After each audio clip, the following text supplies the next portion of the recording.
السلام عليكم ورحمة الله تعالى وبركاته. dhegeystayaal kusoo dhawaada page-kayga iyo channel-kayga xaqiiqa TV oo aad uga barateen warar xaqiiqo oo sugan. Haddaba dhegeyste ma rumaysan lahayd haddii lagu dhaho qof dhintay 3000 oo sano ka hor wixii uu damacsanaa ayaa maanta oo 2020 la joogo ayaa la sheegayaa haddii lagu dhaho ma rumaysan lahayd. Haddaba waa qiso la yaab leh iyo waxyaabo aad qalbigaada inuu suureystay ay adag tahay. barnaamijkan waxaan ku qaada dhigi doonaa cilmi saynis yahano baaritaan dheer sameeyay oo sheegay qof 3000 oo sano ka hor dhintay waxa uu damacsanaa iyagoo adeegsanaya qalab casri ah oo lagu soo saarayo codkii qofka iyo wixii qalbigiisa ka guuxayay. kulay waxaan filayaa in badan oo idin ka mid ah inay la yaabi doonaan, balse dadka qaar ayaa isku dayay sidii ay ku soo saari lahaayeen waxa uu damacsanaa qofka asaga qalbigiisa ka guuxayay hadalladii walow hadal caadi ah soo saarin, balse ayaga oo qoraal ah ayay ka sheegsiiyeen ama laga gartay waxa uu damacsanaa qoraal ahaan.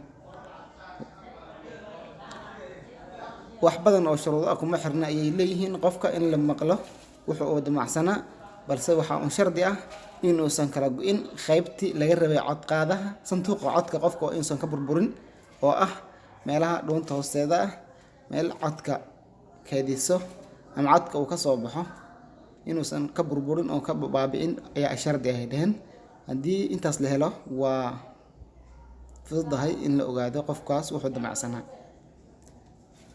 haddaba saynis yahano iskaga yimid jaamacado kala duwan ee dunida, Mareykanka, New York, meelo kala duwan oo fara badan, jaamacado khubaro ka imaaday oo sayniska ku takhasusay ayaa waxay xoogga saareen nin dhintay xilligii Fircoon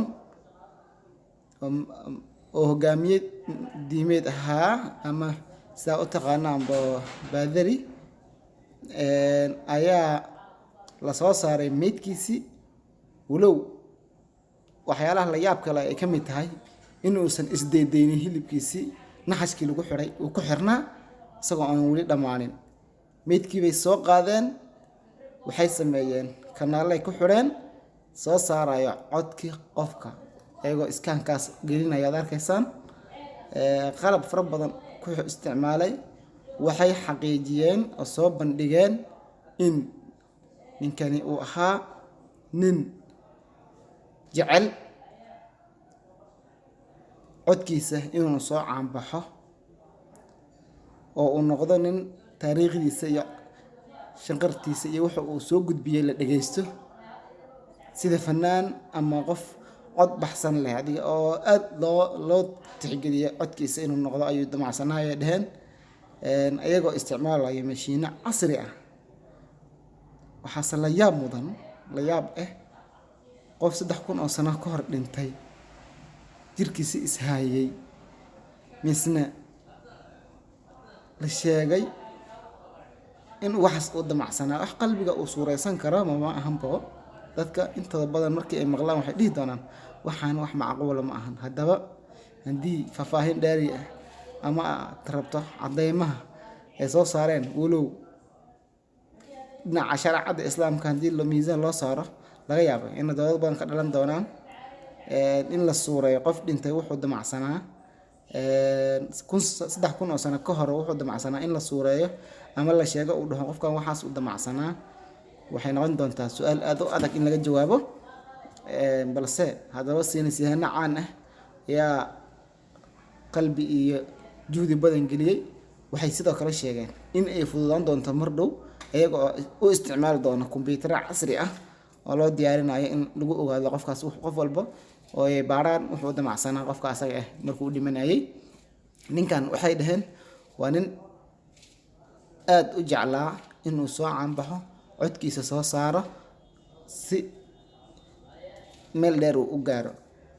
saas ay tahayna waxayba noqotay way leeyihiin waa uu caanbaxay codkiisana wuu soo caanbaxay sidii uu rabay ayay noqotay way leeyihiin, maadaama oo hadalhayntiisa ay badatay haddana ay dhaheen aan bahelnayba wuxuu damacsanaa taas ayaaba tusinaysa ayay leeyihiin in uu ahaa ninkan nin jecel inuu soo caanbaxo. marka wax la yaab ah waxaa ah qof 3,000 oo sano ka hor dhintay wixii uu rumaysnaa ama qalbiga uu ku hayay ayaanu sheegaynaa anagoo 2020 joogno. wale waa yaab nin nolow maxaa aragti ku laaban baa maqli jiray. tani waa tu la yaab ah ama ku hor la dunida casriga ee hadda aan joogno. kulleyba wax har loo kalan waana maqli doonaa. ku xirnoo janaalkan waxaan idiin soo gudbin doonaa dhacdooyinka la yaabi doontaan ee ku cusub caalamka. wixii faahfaahin intaas dheer ah waxaad kala xiriiri doontaan baraha bulshada sida Facebooka, qaybta BBC-da ayaa lagu daabacay wararkan oo faftiran wax aad inaba aan rumaysan karin walow ilaahay qadartiisa iyo cilmiga dadka ilaahay uu siiyay hadii la kaashto wax badan lagu ogaan karo. wax walbana ilaahay ayaa fududeeya. marka daawasho wacan ayaa idin leeyahay. like-kan saar haddaad ku cusub tahay page-ka kuna soo biir follow dheh. insha Allah waxaad heli doontaa warar kugu farxad geliya ama aad u bogto.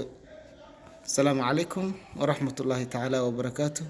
واد ما سنتهاي داوشة داوانيسك جنال كيجا ولا أدي أدبنا كذا ما تعلنا إياه لما أنت كحرنا محلي هاي وما تنتهين مركز تأجرتين لا يابك ولا ياب كل وحأم بين غضنته قفل بقى كان نصيب ونوقف العلم دونا مسكح هذا أنا وحأم بيكون شيء دونته